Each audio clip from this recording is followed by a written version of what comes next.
Nous sommes depuis plusieurs dimanches maintenant sur une série thématique. Je ne sais pas quand elle finira, mais pour l'instant on la continue. Et c'est une série plutôt agréable, je trouve. Je ne sais pas ce que vous en pensez, mais de traiter de la question de l'amour, c'est pas le pire sujet. Nous sommes donc sur une série thématique sur l'amour. Et ce qui est intéressant, c'est que la Bible foisonne de textes pour évoquer ce sujet. J'ai écrit qu'elle transpire ce thème. Et je crois que c'est vrai, car c'est un thème que nous retrouvons en filigrane dans les histoires que nous lisons, y compris celles qui sont plus accessibles à nos enfants. Et vu qu'aujourd'hui c'est un culte famille et que des enfants restent avec nous, j'ai choisi un texte qui leur est évidemment accessible, une histoire qui est assez connue. Cette histoire, c'est celle de Zachée. Et je vais demander à Dominique de me rejoindre pour vous faire la lecture qui se trouve en Luc, chapitre 19. Ce sont les 10 premiers versets, là où nous trouvons l'histoire de ce Zachée. Donc Luc 19, 1 à 10. Jésus entra dans la ville de Jéricho et la traversa. Or, il y avait là un nommé Zachée. Il était chef des collecteurs d'impôts et riche. Il cherchait à voir qui était Jésus, mais il ne le pouvait pas à cause de la foule, car il était petit. Alors il courut en avant et grimpa sur un sycomore, c'est un arbre très très grand, pour voir Jésus qui devait passer par là. Lorsque Jésus fut parvenu à cet endroit, il leva les yeux et l'interpella. « Zachée, dépêche-toi de descendre, car c'est chez toi que je dois aller loger aujourd'hui. » Zachée se dépêcha de descendre et reçut Jésus avec joie. Quand les gens virent cela, il y eut un murmure d'indignation. Ils disaient « Voilà qu'il s'en va loger chez ce pécheur !» Mais Zachée se présenta devant le Seigneur et lui dit « Écoute, maître, je donne la moitié de mes biens aux pauvres, et si j'ai pris trop d'argent à quelqu'un, je lui rends 4 fois plus. » Jésus dit alors, « Aujourd'hui, le salut est entré dans cette maison parce que cet homme est, lui aussi, un fils d'Abraham. Car le Fils de l'homme est venu chercher et sauver ceux qui étaient perdus. » Amen. Merci Dominique pour cette lecture de ce texte. Zachée, une histoire relativement connue, on l'a tous entendue, à peu près tous lue, et puis c'est une histoire qui fait souvent partie des histoires que l'on raconte à nos enfants pour leur faire rencontrer un petit peu ce fameux Seigneur Jésus-Christ auquel nous croyons. Est-il possible de voir dans ce court épisode rapporté par Luc la marque de l'amour de Dieu? Parce que, je vous le rappelle, c'est la thématique sur laquelle nous sommes. Peut-être pas directement, mais en fait, à bien y regarder, oui. Et en réalité, même plus que cela. Nous pouvons voir dans ce texte le revirement d'un homme et l'amour pour les autres qui en découle. Transformé par l'amour, pour servir l'amour, comment ? En aimant. Et oui, ce texte transpire l'amour. L'amour de Dieu pour le pécheur, mais aussi l'amour que l'homme peut porter après une transformation de Dieu envers ses contemporains. Nous allons tenter de répondre ce matin à quelques questions que voici. Dieu n'aime-t-il que les meilleurs d'entre nous ? Cette idée qui a un peu la peau dure et que l'on trouve dans de nombreuses religions où il faut accomplir certaines choses pour être un peu le meilleur des meilleurs et puis espérer éventuellement obtenir de Dieu une forme de compassion qui le conduirait à être sauvé et ne pas être puni. Dieu n'aime-t-il que les meilleurs d'entre nous? Dieu n'aime-t-il que les plus gentils que l'on trouve dans la cour de récré de l'école? Ou n'aime-t-il que les plus forts, comme c'est souvent la loi qui prédomine? Ou bien son amour dépasse-t-il nos préjugés humains, c'est-à-dire ce que nous croyons, la manière dont on considère les autres? Eh bien, c'est ce que nous allons voir ensemble ce matin, en 2 étapes. Ce sont des étapes que tu pourrais bientôt traverser dans ta vie. Même jeune. Il n'y a pas d'âge pour rencontrer Jésus-Christ.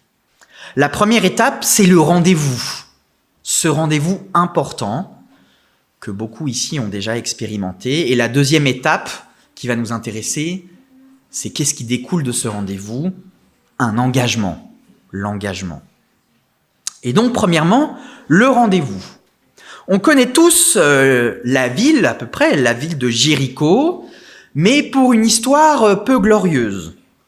En fait, on la connaît surtout lorsqu'elle a été miraculeusement détruite lors de la conquête du pays promis par les Juifs et Josué. Petit rappel, plutôt que de la prendre de force par la guerre, la stratégie abordée par les Hébreux n'a été ni plus ni moins que de faire le tour de la ville avec des trompettes. On a connu mieux pour prendre une ville, a priori. Et pourtant, ça a marché. Les murs de la ville sont tombés et Jéricho a été conquis. Jéricho est souvent perçu dans l'Écriture comme une ville un petit peu mauvaise, qui n'a pas très bonne réputation. Mais cela nous rappelle qu'il n'y a pas d'endroit sur terre où Dieu ne peut aller, car tout lui appartient. Tout lui appartient. Il n'y a pas des zones qui ne sont pas à lui, où il y a trop de péchés et où il ne mettra jamais les pieds. Non, Jésus est allé partout. Il a rencontré les pires personnes. Penchons-nous maintenant sur le personnage, j'ai envie de dire, le personnage principal de l'histoire, ce Zachée. Qu'est-ce qu'on sait de ce Zachée? On sait qu'il est collecteur d'impôts. Qu'est-ce que ça veut dire, collecteur d'impôts? C'est-à-dire qu'il est préposé à la perception des impôts et des droits de passage sur les marchandises. Alors pour nous, les adultes, on comprend un peu ce que c'est quand on voit, quand les impôts tombent, le chiffre moins là sur nos relevés de compte, on fait « Ah !» Ça fait mal. Pour les enfants, c'est un peu plus difficile de savoir ce que ça veut dire. C'est-à-dire, imaginons que papa ou maman vous achète 5 petites voitures. Et bien sur ces 5 petites voitures, il y a quelqu'un qui vient, qui vous en prend une, il dit « Celle-là, elle est pour moi ». Les impôts, c'est un peu ça. Donc du coup, ce garçon qui vient vous prendre la petite voiture, on l'aime pas. C'est pas gentil ce qu'il vient de faire. C'est ce que Zachée fait. Mais Zachée, il le fait pas que pour son compte personnel. Il le fait pour quelqu'un d'autre. Il prend l'argent pour le donner à quelqu'un d'autre. Et ce quelqu'un d'autre, ce sont les Romains. Les Romains, ce sont ceux qui occupent à l'époque la Judée. Occuper, qu'est-ce que ça veut dire? Ça veut dire que ce sont ceux qui ont conquis la Judée. Ils sont pas chez eux, mais c'est eux qui imposent les règles. C'est comme si demain, il y a quelqu'un qui vient chez vous, qui s'installe et qui dit « Maintenant, chez toi, c'est chez moi. Et donc, c'est moi qui va décider ce qui va se passer dans la maison. » Le Romain, à l'époque, c'est ça. Donc Zachée, non seulement il prend l'argent, mais c'est pour le donner en plus à eux. Ça commence mal. Les Romains occupaient la Judée et mettaient l'office de collecteur d'impôts aux enchères. Autrement dit, c'est celui qui mettait le plus d'argent qui récupérait le poste. Un poste haut placé. C'est vicieux, hein? Donc pour entrer dans les frais que les collecteurs d'impôts avaient engagés pour avoir le poste, ils augmentaient un peu leur profit. C'est-à-dire qu'au lieu de prendre une voiture sur les 5, ils vont en prendre 2. Une pour le Romain, parce que ils sont là pour ça, et puis une autre pour eux, parce que ils en ont donné des petites voitures pour avoir ce poste. Donc il faut qu'ils remboursent ce qu'ils ont payé. Du coup, c'est pas eux qui vont rembourser, en fait c'est vous. Ils vont prendre à vous. Là, le Zachée, on l'aime encore moins, parce qu'on sait ce qu'il fait. Sachant qu'il était au service de la puissance occupante, il était méprisé et haï par les Juifs. Pire encore, parce qu'on ne s'arrête pas là, Zachée n'est pas n'importe qui parmi les collecteurs d'impôts. Il est leur chef. C'est le boss. C'est celui qui a mis encore plus d'argent et qui collecte sûrement au passage un petit peu pour lui. Autant vous dire que dans la ville de Jéricho, Zachée, il est connu, mais pas en bien. Zachée, on l'aime pas. Zachée, il sert les autres là, puis il prend en plus pour lui, à la vue de tous, mais on peut rien lui dire parce qu'il est protégé par les Romains.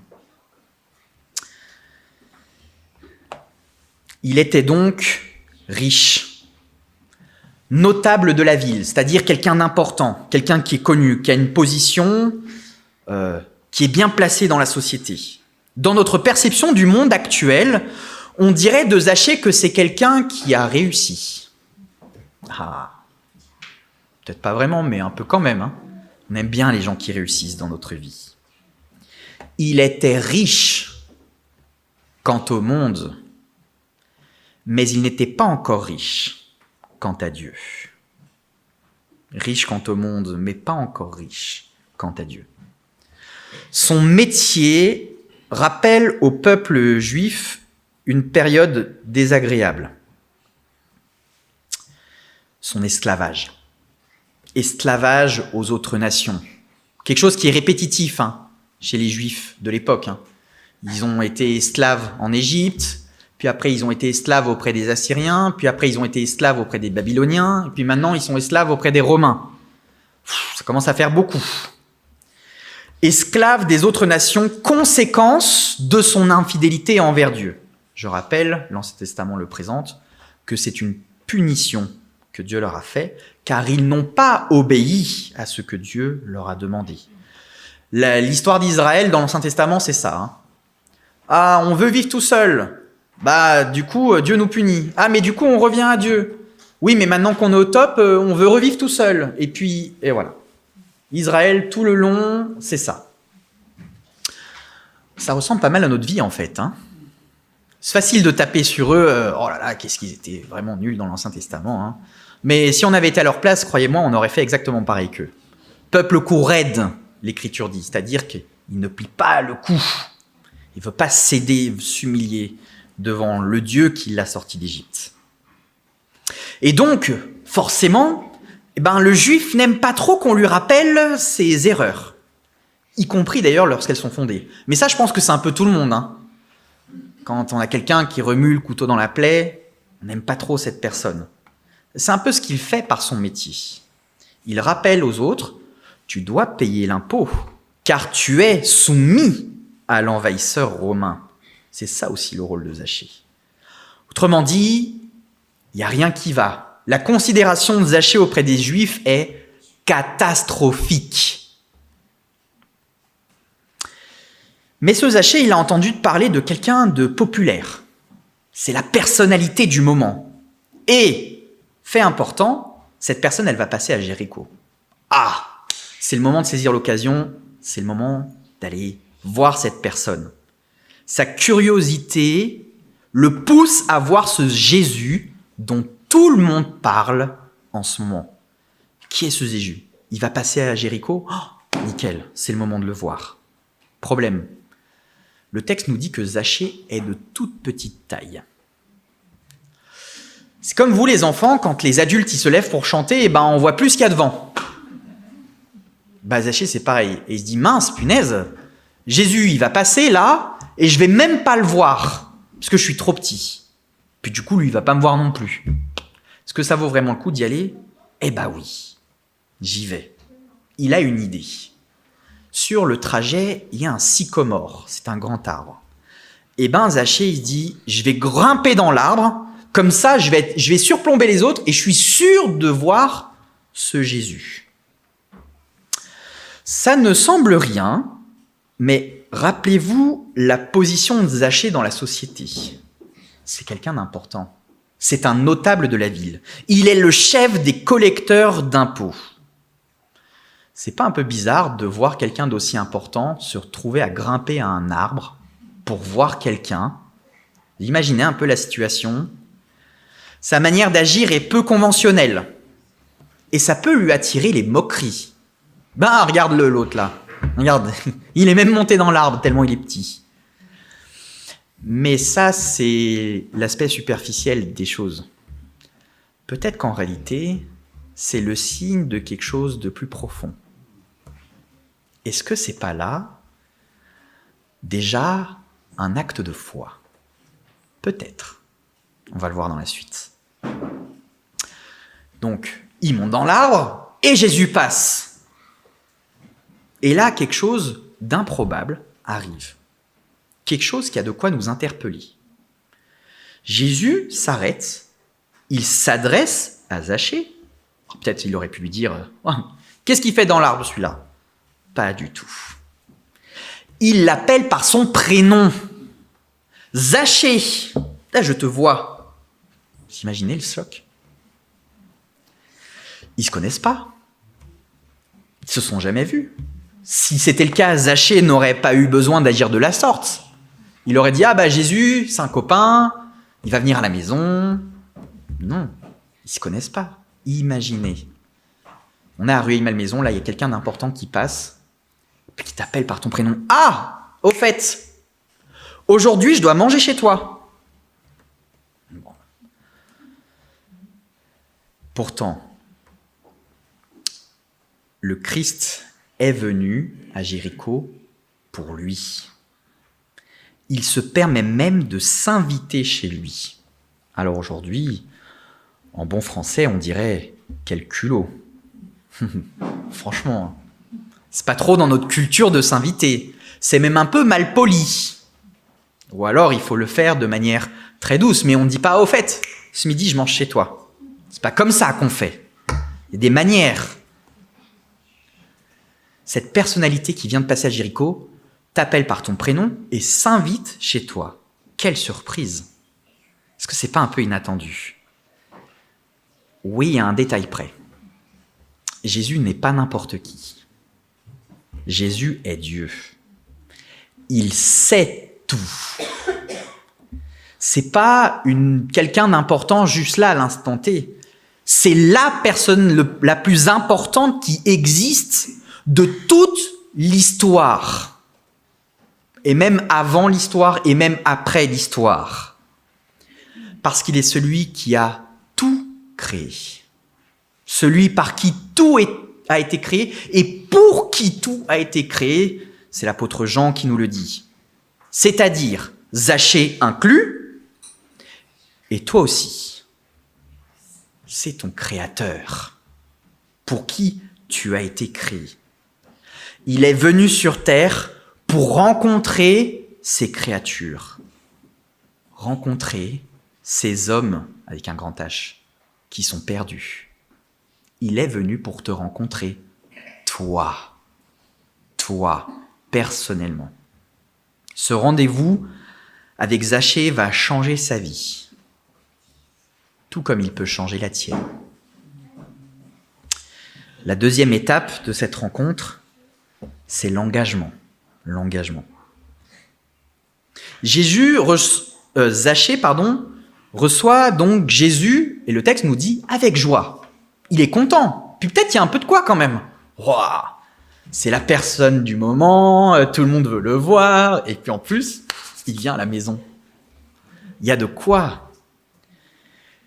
C'est un jour de grâce. C'est beaucoup plus que simplement superficiel. C'est un jour de grâce parce que le salut vient dans sa maison en la personne de Jésus-Christ. Il en est ainsi de la grâce. C'est Jésus qui s'invite. Mais il ne faut pas le prendre de manière négative. Il faut le prendre comme un cadeau. La grâce, c'est ça. C'est un cadeau que Dieu te fait en venant prendre rendez-vous avec toi. C'est un cadeau qui nous tombe dessus et un cadeau qu'il nous faut saisir, un cadeau qui est source de joie. La grâce, c'est la preuve d'amour que Jésus-Christ te témoigne et que tu as juste à accepter. Accepter en t'engageant sur le chemin qu'il te prescrit, dans la confiance en lui. Ça, c'est la foi. Sola fide, par la foi seule. Si Zachée, prénom n'est pas facile, si Zachée est dans la joie, celle-ci n'est visiblement pas partagée par ses contemporains. Au contraire, les gens s'indignent, et pour cause. Je le rappelle, Zachée est le collecteur d'impôts. Vous savez, ces pourris qui s'enrichissent sur le dos des Juifs pour garder leur place auprès de l'envahisseur romain. Zachée, c'est leur chef. Donc, s'il y a vraiment quelqu'un chez qui Jésus ne devait pas aller, c'était bien chez lui. Il y a probablement à Jéricho des gens beaucoup plus fréquentables que ce Zachée. Des gens mieux intentionnés, qui ne sont pas cupides, qui ne sont pas là pour écraser les autres, pour s'élever eux-mêmes. Mais c'est chez Zachée que Jésus va. Autrement dit, ce Zachée n'est pas quelqu'un de fréquentable. Du moins pour les autres êtres humains, mais pas pour Dieu. En fait, du point de vue divin, si Dieu ne devait visiter que les meilleurs d'entre nous, ceux qui sont les plus gentils, les plus sympathiques, les plus fréquentables, il visiterait personne. Et oui, on a toujours quelqu'un de plus gentil que soi. Il visiterait personne. Il irait chez aucun d'entre nous là. Pourquoi ? Parce que personne n'est juste, nous dit l'Écriture. Pas même un seul.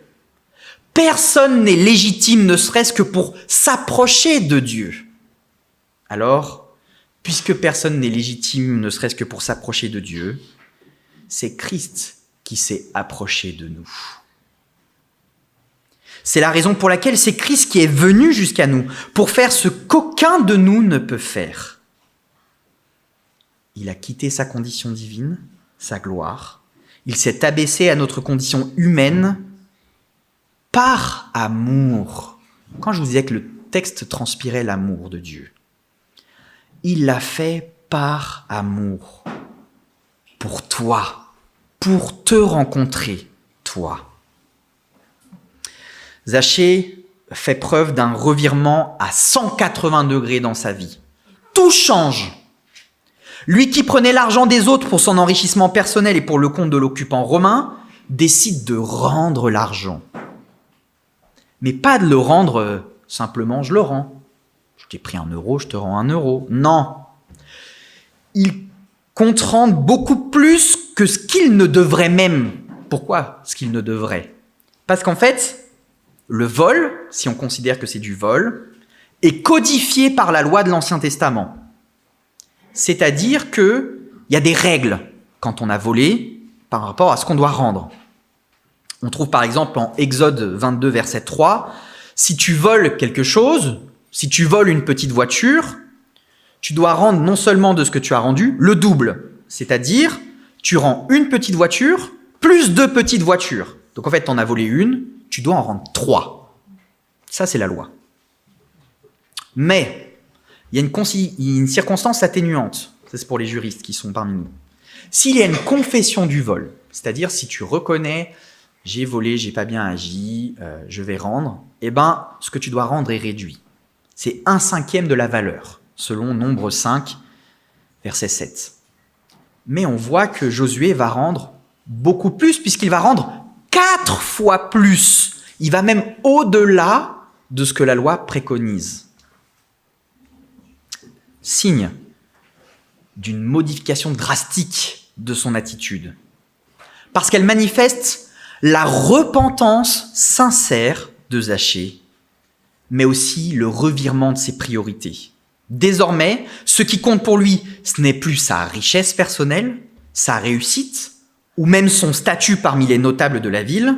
Ce qui compte, c'est Jésus-Christ et le royaume qu'il est venu instaurer. Autrefois dominé par la cupidité, Zachée est désormais animé par l'amour.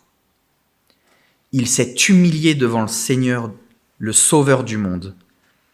Et il n'a pas permis à sa richesse de faire écran entre son âme et Dieu. Parfois, c'est difficile ça pour nous, hein. Il y a une différence là, majeure d'avec un autre riche. Un riche que l'on trouve dans le chapitre juste précédent. Luc, chapitre 18. Et je vais lire versets 18 à 25. Alors un notable demanda à Jésus, « Bon maître, que dois-je faire pour obtenir la vie éternelle ?» « Pourquoi m'appelles-tu bon ?» lui répondit Jésus. « Personne n'est bon, sinon Dieu seul. » Vous vous rappelez, c'est ce que je viens de dire précédemment. « Tu connais les commandements. Ne commets pas d'adultère, ne commets pas de meurtre, ne commets pas de vol, ne porte pas de faux témoignages, honore ton père et ta mère. » Tout cela, lui répondit l'homme, je l'ai appliqué depuis ma jeunesse. À ces mots, Jésus lui dit, il te reste encore une chose à faire. Vends tout ce que tu possèdes. Distribue le produit de la vente aux pauvres et tu auras un trésor au ciel, puis viens et suis-moi.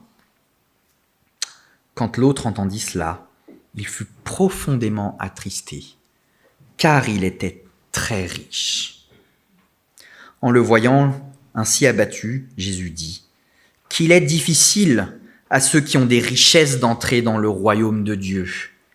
Il est plus facile à un chameau de passer par le trou d'une aiguille qu'à un riche d'entrer dans le royaume de Dieu.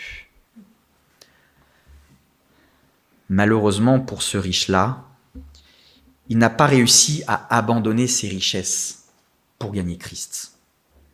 Il était trop attaché à ce qui est terrestre et il a manqué les richesses célestes.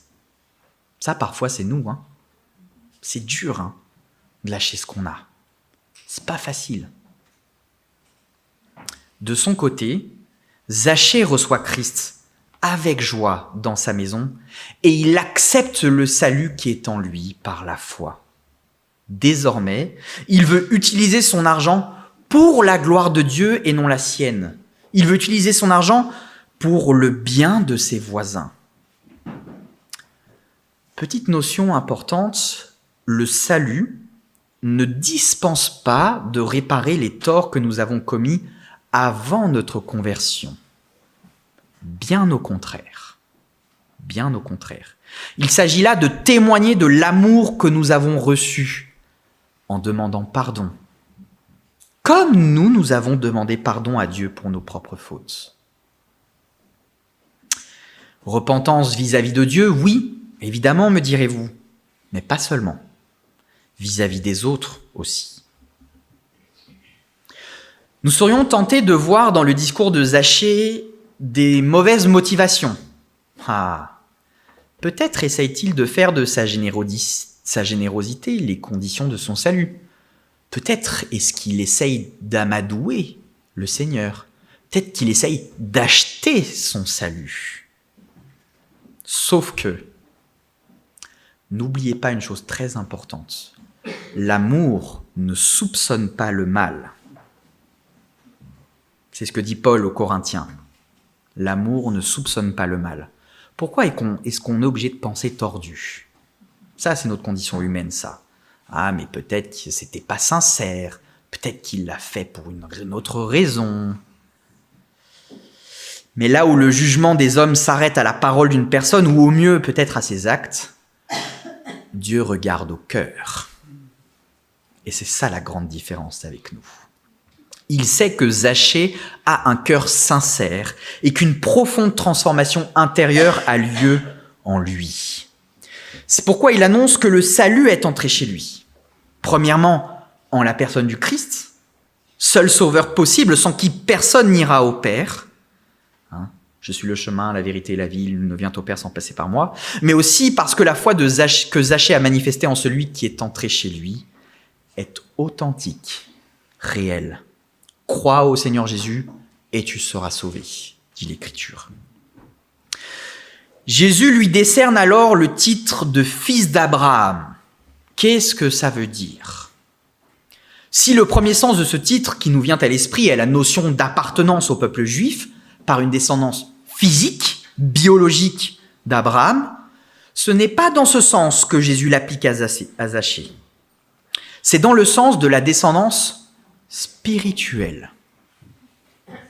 Pour avoir l'argument complet, je vous invite à lire Romains chapitre 4.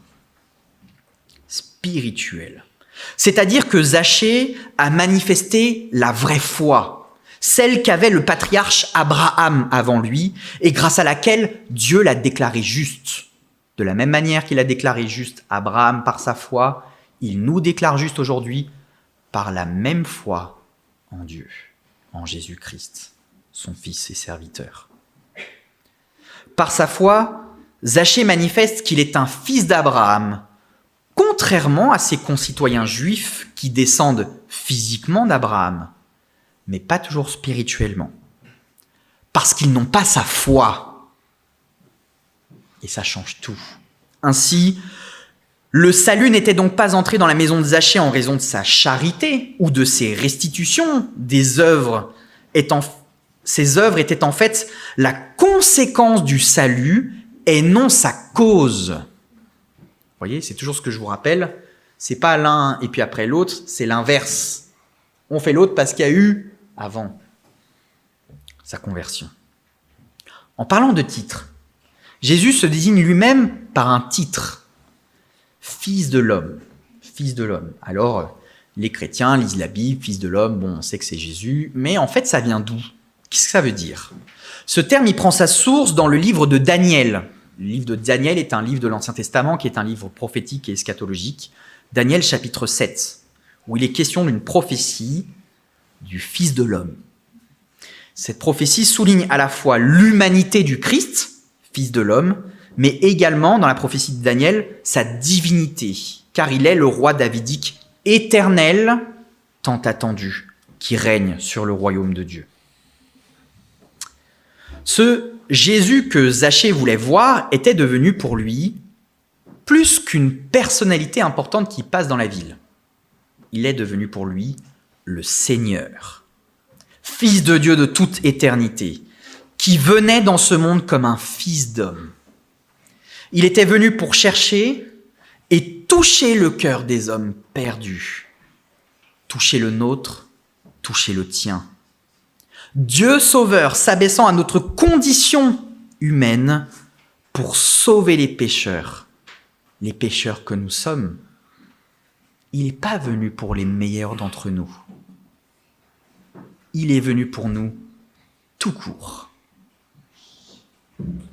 En conclusion, Zachée a eu foi en Jésus-Christ pour qu'il le sauve de ses péchés et de la juste colère de Dieu qui retombait sur lui. Qu'en est-il de toi ? Qu'en est-il de toi ? Si tu as déjà placé ta confiance en Dieu, alors tu es fils, tu es fille d'Abraham en la foi. Tu appartiens au Seigneur, lui qui t'a racheté de l'esclavage du péché au prix de son sacrifice, par amour, parce qu'il t'aime.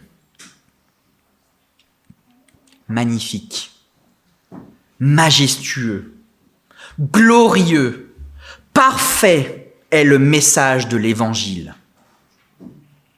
Alors, appliquons-nous soigneusement à produire les fruits de notre amour pour Christ et pour les hommes, pour la gloire de son nom. Amen.